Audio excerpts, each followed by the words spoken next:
Hi, I'm Tamara, and this is TELUS Talks with Tamara Taggart.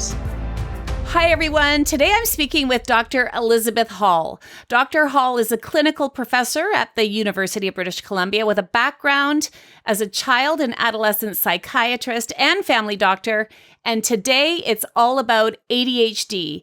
ADHD in adults, ADHD education, and how to recognize ADHD, whether in yourself or in your child or someone you know. I hope you enjoy the conversation. Hi, Dr. Hall. How are you? I am very, very well. Thank you. I'm really happy to be with you. And please do call me Elizabeth. Okay, Elizabeth. I'm super excited to talk to you about ADHD in adults and ADHD education. I feel like I'm hearing more about adult ADHD than ever before. Am I right? Am I hearing about it more? Well, yeah, I mean, it seems like it, doesn't it? It seems like we're all hearing more than ever before. Yeah, it's a good observation. I'm hearing it from lots of healthcare professionals I talk with. They're like, my patients are coming in. People are talking about this a lot. So yes, I think it's on our minds more.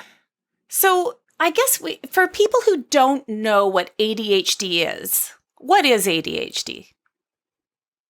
Well, technically, if you look at the sort of descriptor of ADHD that psychiatrists and psychologists would use, it's a combination of issues with attention and issues with hyperactivity and impulsivity. So it's usually kind of a triad of this. I mean, one of the really key things about ADHD is that it's a neurodevelopmental condition, Tamara. So, like, it's always been there in people's minds, like, it's always been there. People are born with this. It manifests, it shows up in different ways, in different contexts. But that's, I think, one of the really key things. It is possible to, if you will, catch ADHD, but you're going to catch it if you had a really bad head injury. You're going to acquire it because of some other reason.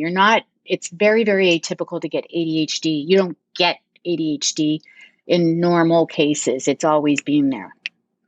So, are there different types of ADHD, or is an ADHD diagnosed in a child different than when an adult gets diagnosed with it? Well, yeah, that's a great question too. I mean, so you've probably heard like ADD and ADHD, right? People talk about this all the time.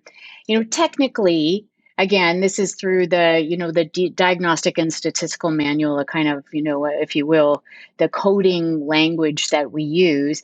You say ADHD, attention deficit hyperactivity disorder, with or without hyperactivity. Technically, that's what you do. But people say ADD because it makes a lot more sense, right? ADD means you have attention deficit without the hyperactivity. It does, it doesn't really describe though what's going on, because you can not be like, we all think about the hyperactive, the stereotype, if you will, of the 5-year-old boy or girl, who comes to your house for dinner, and you have a new dog, and the child goes straight into the face of the new dog, and the new dog starts barking and maybe nips their nose, and then there's a catastrophe and everyone gets all worked up, right? So that's kind of that typical ADHD kind of idea, this kind of hyperactive, or the kid who can't sit still in their chair, those kinds of things. But there are the more inattentive presentation, which is really, all of that kind of busyness of ADHD happens in the brain. So these poor people are like always, either they're always thinking and thinking and thinking and torturing themselves with lots and lots of really busy thinking, or they're thinking they're floating and thinking of nothing, or really having trouble focusing. So you can see in a classroom, a teacher is much less likely to notice the kid who's like daydreaming out the window, right? And who forgets, they're going to think that kid, when they ask them a question in a classroom, they're going to think that kid is just maybe not very smart, right? Or not reading, not doing their homework. They're not going to think, is that an inattentive child, right? So it is a really different kind of presentation, yet can have lots of impulsivity associated with it as well. So you mentioned school and teachers, and I find it interesting because I know quite a few parents that have a child with ADHD. And I can't speak for all of Canada because I don't know, but I do know here in British Columbia, there are no special there's no special attention or time or resources really in our education system for students with ADHD. And I know it's been a real problem for a lot of parents because they know their child needs help. They know their child, but it's just not there or they're not diagnosed properly. How does someone go about getting diagnosed? Yeah, now just a caveat. So I actually am a child psychiatrist by training, but these days I work pretty much with adults. So I'm a little, the child system. Well, the diagnosis is very clear. So it's really important when ADHD is diagnosed for a child or an adult. You need to get the story from not just the one person who you think has the condition, but you need to get a lot of collateral information from others around them. And so when you do that, so, it's not only, each parent, because each parent has a different perspective. It's also the teacher, and it might be other key people in the school setting. And then, then the child themselves, but often depending on the age of the child, the kinds of questionnaires that you use change slightly. But really, you want multiple points of information. This is so critical for this condition. With young adults too, I think this is why, it's kind of, it's good to talk about this before the school year begins, because with young adults, there's also, going into university and such, it's really important to understand that even though as a physician you have just one young person sitting in front of you, you absolutely have to, and you can get collateral, even if parents are off in, southern United States or something, and your student is here, you can still get this information. So it's a really, really key point about making a good, solid ADHD diagnosis. Then the thing is, we use lots of questionnaires for ADHD, but we also really, I think, so important. We have to hear the story. We have to, as a child psychiatrist, I would go to classrooms. You'd observe people in the classroom sometimes. You need to, or nowadays you can get more video clips. I haven't been doing that for a while, but you can get video clips, but you need observational material that can really help you see things. And you need to hear the story. This is so important and something that physicians are really well prepared to do to make this diagnosis. So, unfortunately, for ADHD, there's not like a blood test you can take, and there's not an MRI, and psychoeducational testing per se will not tell you that. It's a clinical diagnosis that really involves multiple sources of information, but starting with the patient or the client themselves. They got to tell you their story. Isn't that, it's just like, that makes so much sense to me. So, you're a psychiatrist. Are you also a family doctor? Yeah. So Oh, yeah, wow. yeah. So I Wow. trained as a family doc. Yeah, I did my like CCFP and I did that, and then I really wasn't that good at it. And and then it's hard, I think family medicine is actually one of the most challenging areas of medicine. You have to know so much about so many things. So for me, it was like I always thought maybe later I'd become a psychiatrist. So I just kind of moved that timeline up a bit after a couple of years in family medicine. But, it really has helped me, Tamara, because then I understand now, like what it's like to be in family medicine, like truly empathically, I understand. And it helps me when I'm working with family docs to educate them, right? Because I can say, yeah, I have been in your trenches and I understand the pressures that you're under. Of course, it's not now, it's even, much more, but I do have a really good sense of how to make things practical. And it's got to be super, like, I got to be able to use this tomorrow. You got to give me 3 steps or a number of steps that are going to help me feel confident about what I need to do. So I really love doing that work, because it's very satisfying for family physicians, especially, if I could say, and I know that this is not the case for many British Columbians, and also Western Canadians, that Canadians, to have a longitudinal, like a family doctor you see over time. But in many ways, that is obviously the gold standard that we would wish for everyone, family doctor or some primary care practitioner. And so it really does help in these situations for people to actually diagnose it. So who would diagnose ADHD? Would it be a family doctor or would it be a psychiatrist? Who actually makes this diagnosis? Well, like if we're back to the school situation, it might be Yeah. a counselor in a school might say, you know what, could you like get that child assessed maybe? And then there might be several routes. So within a school system, although the budgets have been cut quite a bit, um, the school system might sometimes test a child. So they would do some screening tests to see if there were some problems and then go through the process. They would send a child then to their family physician for a referral, possibly to a child psychiatrist for this diagnosis.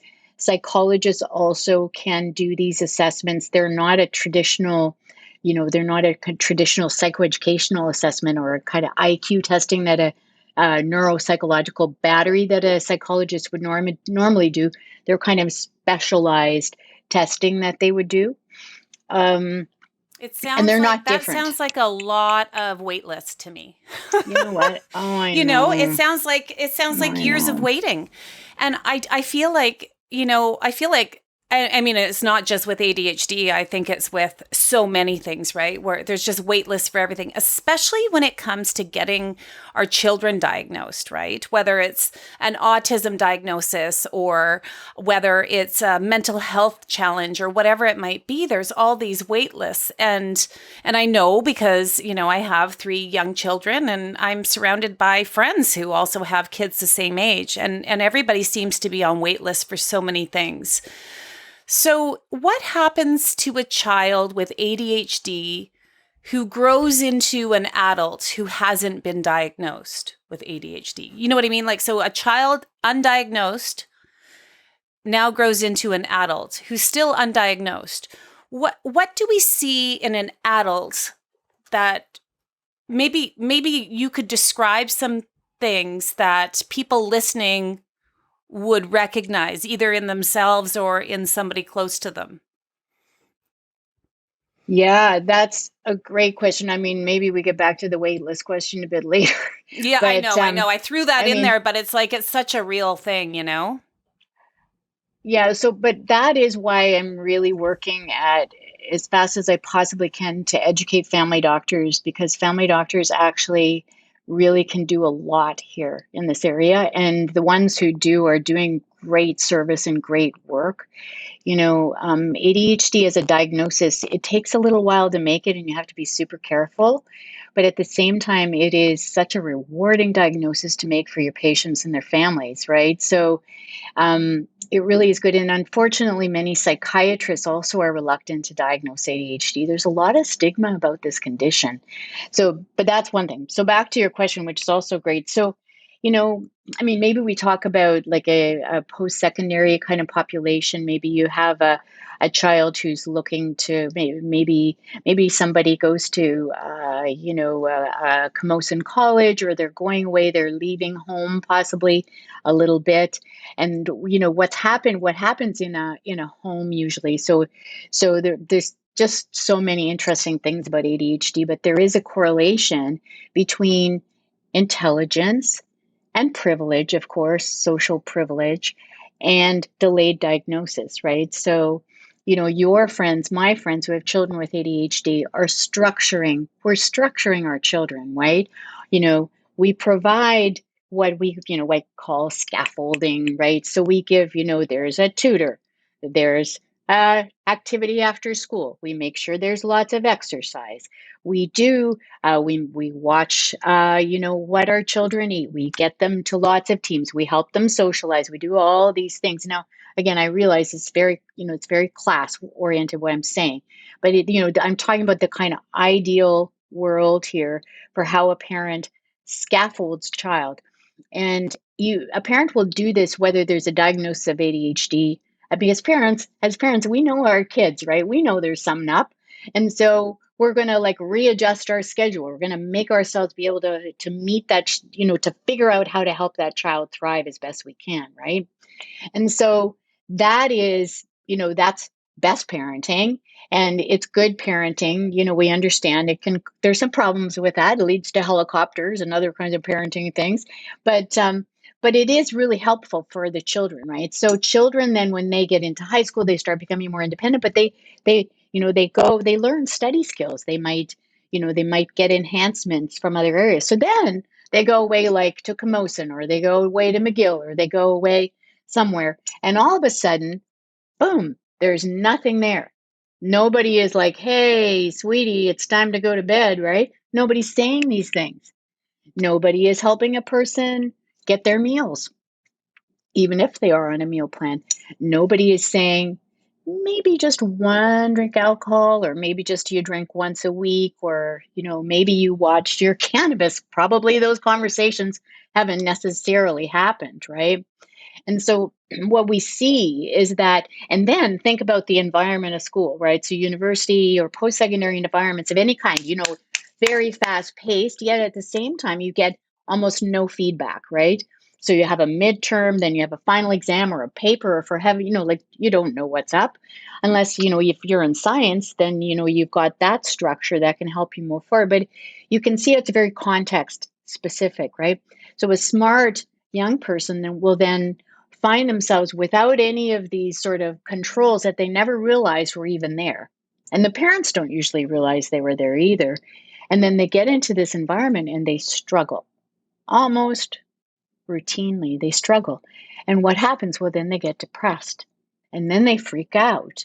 They get anxious because it's like, oh my goodness, my parents are paying for my education. I have no idea what I'm doing. Why am I even here? Et cetera, et cetera. You can see how this just absolutely steamrolls, right? So then maybe, if they're lucky, they actually get into their student health department and they actually see someone, and then probably they're going to get diagnosed with depression or anxiety, which probably isn't incorrect. It is correct. I mean, this is sort of how I even got involved with this field at Langara in my work there. We would treat the depression or the anxiety. We'd help people figure out some of the skills, and but they weren't getting better. And so then the ADHD is going to be screaming at you because it's so obvious that, the organization, the learning, it's much more than learning. But it's challenging, right? It's challenging both for the individual because this is one of the horrible things about ADHD is that people just blame themselves. It's like, what's wrong with me? Why can't I do what everybody else is doing? I just have to, get organized, et cetera, right? So it's heartbreaking, really, when you see it, and the shame that happens with this, Tamara, I think is really, it started when, if we go back to the child and the dog and the nip on the face, that kid's going to feel terrible, right? They're, some little 4 or 5-year-old exuberant child who's really excited to see a new puppy. But at the same time, everyone around them is going to chastise them. And then they're going to feel ashamed. And then that cycle just builds and builds and builds. And so by the time you're in university, you might even not go talk to anyone. You might think, well, this is just me.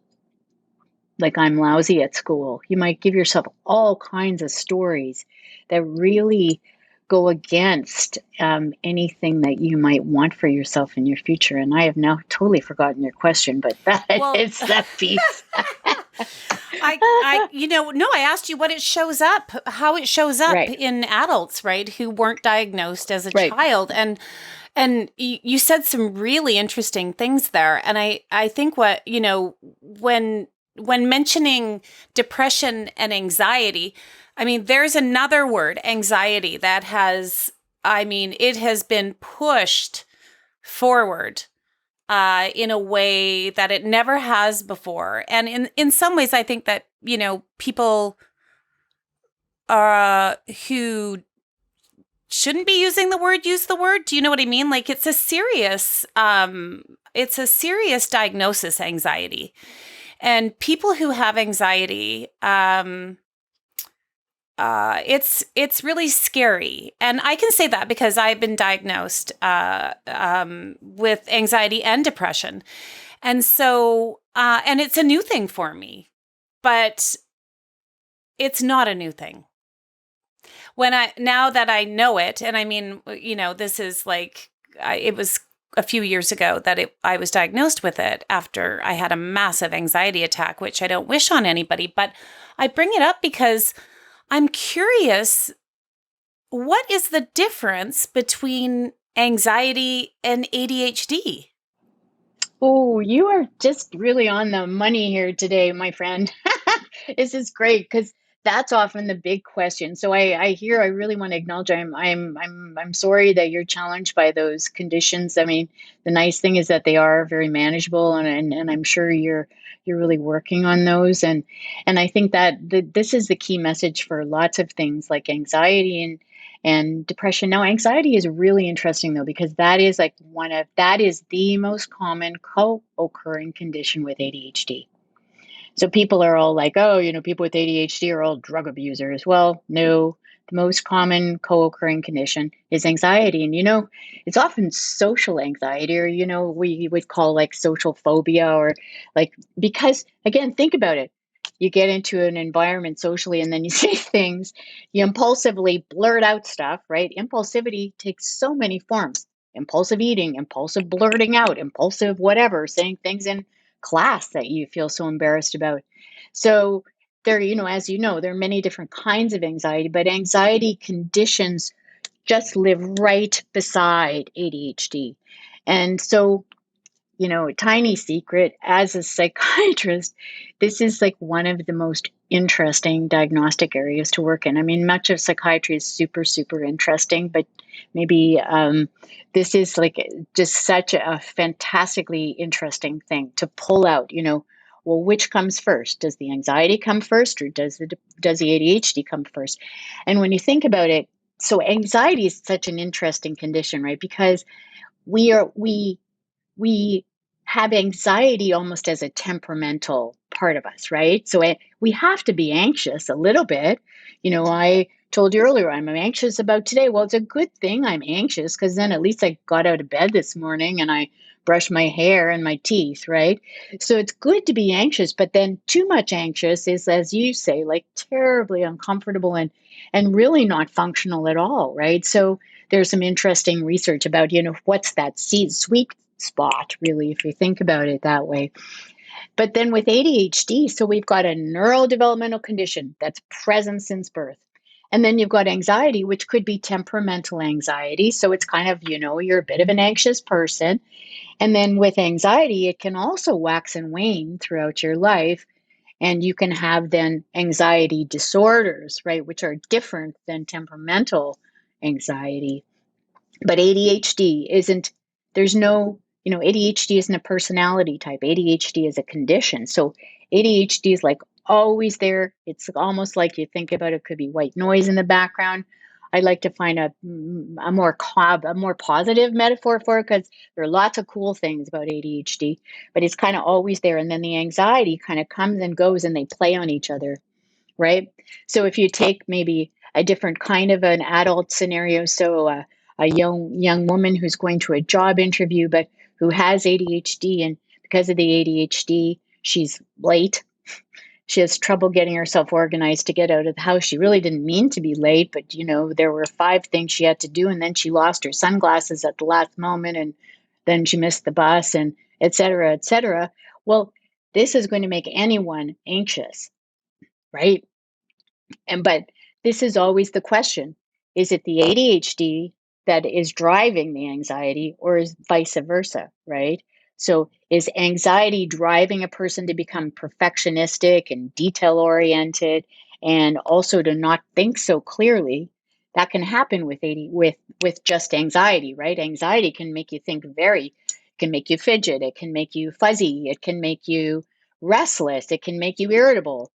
It can do all the same things. So it's a really interesting dance. And, I think I obviously learn from my patients and from clients every day, right? And there's always something different. In my teaching, I like to talk about the ones I get wrong, right? It's like, oh, I was so sure, so and so had anxiety as the primary thing.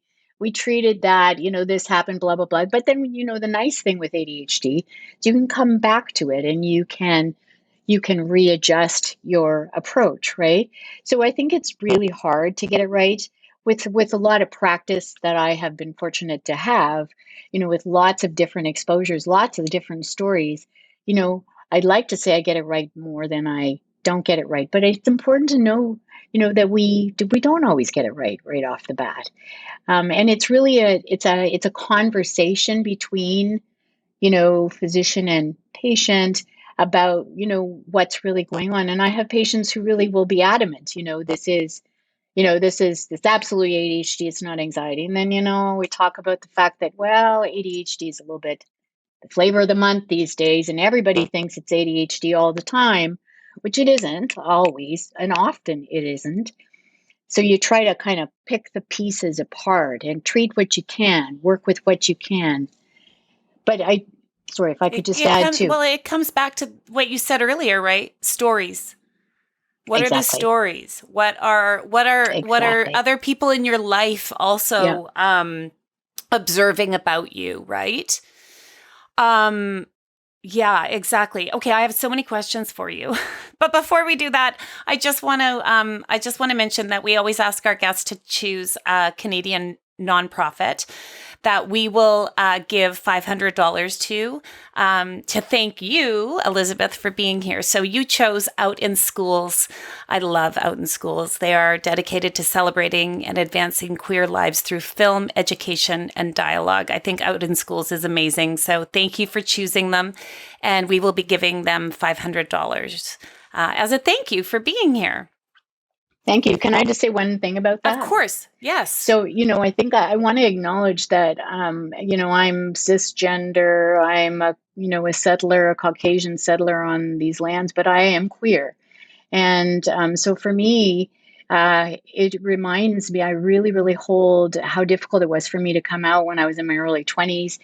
And, the challenges, just the challenges of living a queer life. And, my partner and I had a baby together, just the challenges of living this life. And as a child psychiatrist, of course, I want everyone to be as healthy as possible. And of course, this population, as you know, these youth, queer youth, are much more likely at risk for suicide and for other kinds of mental health problems. And transgender youth, I want to give a specific shout out, but really it's the whole LGBTQ2 S plus community that we really need to keep in mind here. So thank you. And I really, really am very grateful that you've done that. And I'm glad you said that, especially with what we see happening to the south of us, especially with, trans youth and adults. And I mean, and we're seeing it in our own country too, and so I totally agree with you. I agree with you 100%. And so it's a nonprofit that I also enjoy supporting because of the work that they do. So to just get back to, when I'm looking at, how sometimes you can go online or you're on Instagram and you're scrolling through and they'll have this thing like, take this test. Do you have ADHD or do you have, this, or do you have anxiety, or all these info graphics, to test whether or not you have whatever it is. Yeah. When I look at the ADHD stuff, I'm like, I feel like most people could answer that they do have most of those things. Or same with anxiety, and I'm not saying that, taking a test on Instagram is the way to find out whether you have, a certain condition or not. But if someone is listening right now and they go, oh my gosh, like maybe I do have anxiety, maybe I do have, or maybe my child does. Let's go back to that wait list question. Let's go back to what happens to us if we're put on these wait lists, or we don't have a family doctor who can help us. And I mean, I can't walk into urgent care, can I? Because I think that, I might have ADHD. Do you know what I mean? So what are some concrete things that people can do who don't know where to go, don't have a family doctor, don't have the money for a psychiatrist or psychologist? Psychiatrists, yes, are paid for by the medical services plan. Well, right? If you can find one, though, right? No, I hear you. I hear you. Doctors like you are very hard to come by these days. No, I know. So I want to go back because I feel like I didn't answer your question that well for those people who might wonder about themselves. I mean, I think there's some really important red flags that people need to think about. Can we just go back to that a wee Yes, I bit? love that. Yeah. So, I mean, when I'm talking to family docs about this, I'm like, your patient with ADHD is rarely going to come in and say, "Hey, doc, I think I have ADHD." However, you're talking about a scenario where they might. And I think it's great. People should ask the question, they should think about it. There's a whole side conversation about COVID and what that's done to us. That does not make, COVID does not make ADHD. And those of us who might notice that we have more ADHD like symptoms may be in a COVID kind of environment, just needing more structure and other kinds of things. So the prevalence, the incidence of ADHD in children is about 7%. In adults, it's around 2.5 to 4%. And so that has not changed, and that's universal. That's around the world in different cultures. So that's kind of what it is. And then people are like, well, how come so many people are coming into my office then if this is the prevalence? Well, here's the trick is that the estimation, these are old data, but the estimation is that maybe 40-50% of kids have ever been treated for their ADHD. So then you ask what happens to them? Well, they show up as adults saying, "Hey, doc, I think I have ADHD now," right? So that's one thing. The next area is that if you have if you did get a diagnosis of ADHD, then sometimes you think, "Oh, I'm all over it now. I'm done, it's not really a problem." So then those people are also in a situation where it's a little bit they're kind of out of the loop about getting treatment, right? So um, I think the thing that's really important though is that it's okay to identify yourself if you think you're wondering. Go talk to your family doc because your family doc should be able to help you clear that. And my goal, my passion, honestly, is to have it be okay for every person in Canada to go to their family doc and say, "I think I have ADHD," and to have a good conversation where the family doc feels comfortable that this person isn't, looking for drugs, and that the person themselves feels heard and possibly goes through a 3 or 4 or 5 visit process, short process with their family doc to look at it more closely to see if they do have it. This, Tamara, is possible. Honestly, it is. Even in this state of the kinds of crises we have, I really believe that this is possible, that people should be able to have this conversation without just getting, "Oh, hey, let's refer you to X," and you'll sit on that wait list for weeks and weeks and months and a long, long time. So that's really why I have put my focus on training others. I could treat lots of people, and as you say, I'd be busy, busy, busy all day long, as long as I want to. The point here is really we have to build capacity in our colleagues, and capacity can be other things. So it's sometimes you don't even necessarily need a diagnosis. You need to say, have this conversation, maybe do a couple questionnaires, have a chat with your family doctor, rule out depression or anxiety at this time. And then maybe you look at, well, let's look at some executive function skills. Like, let's look at how we could help you. Maybe you have it, maybe you don't, but let's see if we can use a cognitive behavioral therapy approach to helping you function better in your life. So that kind of an approach is another one we're actively working on. So even though I wish I'd written the books that many of your colleagues on this show have written, instead I've written manuals. I'm writing manuals for student health clinicians to train and to work with students in universities, working on manuals and approaches so adults can get access to these skills and really give it a go and see how they do. Do they teach this in medical school, Elizabeth? Do they teach, from your face, it doesn't look like it. Do they teach, how to recognize this in? Well, it's getting better. Yeah. It's getting better. Is it hard to change this stuff? Is it hard to change how we educate our medical students? Is that a hard thing to do? Yeah. You have to kind of fight. Just to be honest, it is hard. I mean, they go through I've heard curriculum. It from other guests, yes. Yeah, they go through curriculum revisions, and then, I did finally manage to get a half a day with the psychiatry residents. It was, it's either the week right before Christmas or the week right after Christmas when everyone's on vacation. But I did finally get, A I half mean, day. yeah, Wow. I know. Oh, But, wow. again, they can come do electives and like Yeah. there are ways, but we're really working on it, right? I'm a board member of CADRA, the Canadian ADHD Resource Alliance, and we're really working on trying to get these meta level education processes going. Yeah. Um, but I That's think where it's I think that's where slowly I changing. yeah, and I think that's it makes sense, right? We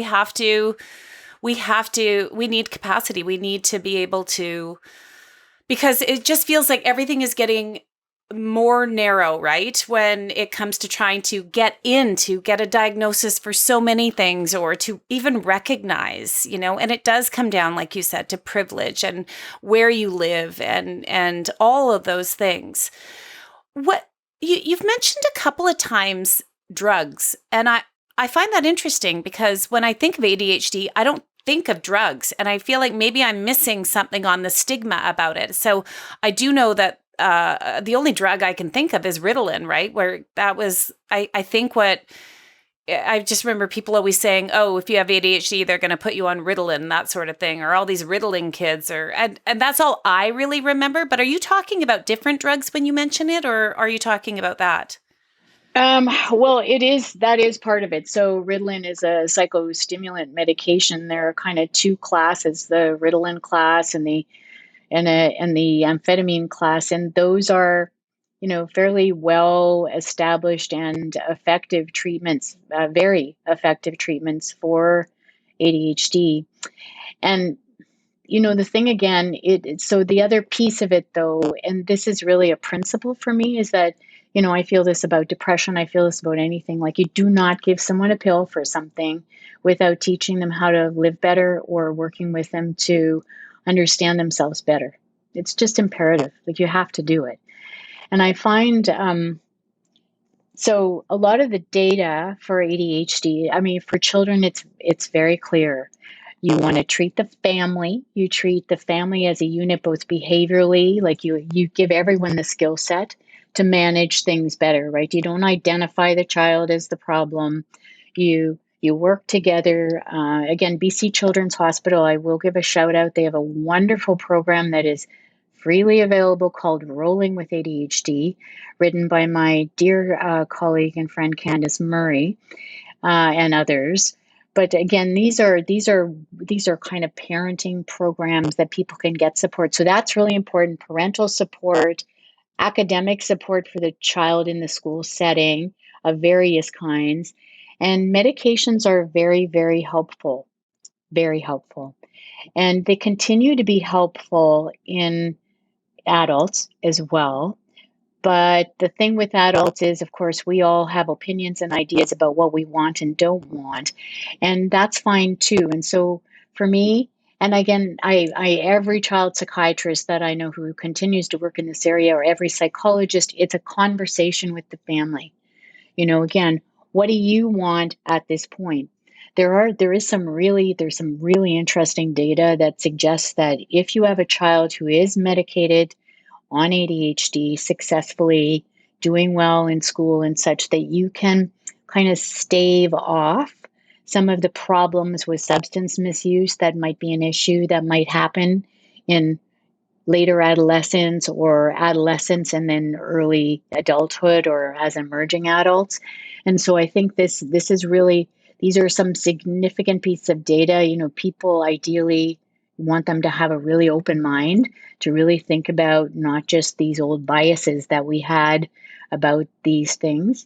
And with adults too, I would say, I mean, even when I was running the adult ADHD clinic at Vancouver Coastal, I would still have to talk people into a diagnosis sometimes. And again, I'm not going to talk you into a diagnosis, but your if I think that your function might be improved, right? Because it's always about function, right? It's always about how to help any person, live a better life, live their best life.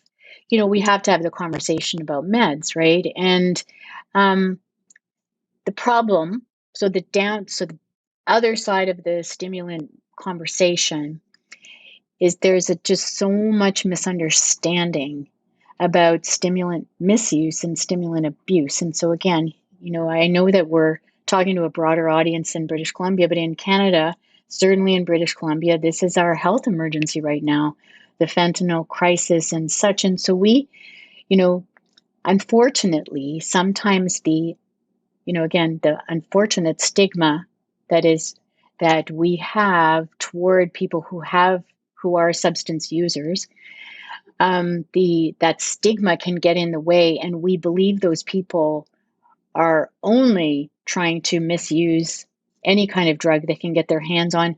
We feel worried. Like as a physician may often feel worried that they're, providing someone with something for addiction. Now, again, if we weren't thinking about this, like you can see how many steps this is, right, to really clarify our thinking, right?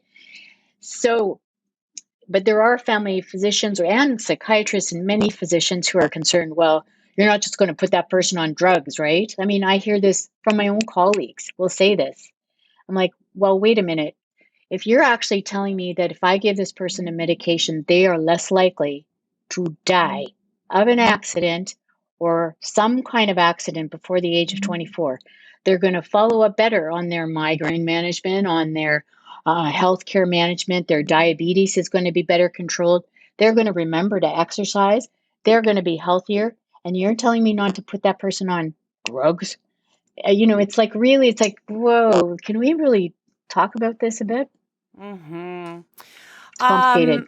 It really is complicated, and it's made me realize that we're going to have another conversation, Elizabeth. We've gone way over my regular timing, but that's okay because this conversation is important, and it's one I've never had before. So I find it really fascinating, and I really appreciate your openness on this and your obvious dedication and passion towards helping people live their best lives, right? Especially and we're talking about a group of people who have probably been misunderstood for most of their lives. So I really appreciate this. And I'm serious. We're going to have another conversation and we will do that. But I just want to thank you so much for your time. And you have a website. Your website is ebhallmd.com.